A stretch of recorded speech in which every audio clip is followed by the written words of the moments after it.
How to fix Instagram login error, try again later. Hey everyone, welcome to the channel. In this video, I'm going to guide you on how you can fix the login error and try again later on Instagram. So without any further ado and delay, let us get started with today's video.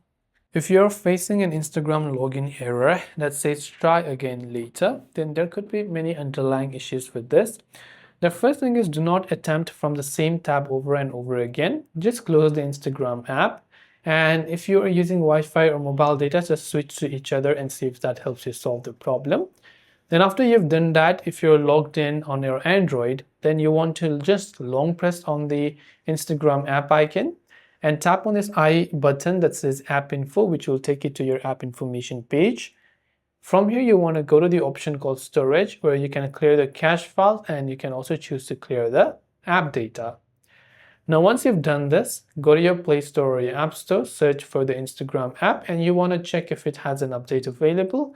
And of course, if it does, then make sure to update it to the latest version to see if that helps you solve the problem. Now, after you do all this, just wait a couple of times. If you're still not being able to log in, try to reset your password and see if that actually helps you. So I hope this video helped you out. If you have got any questions, feel free to leave them down below. As always, thanks for watching till the very end and see you soon in the next video.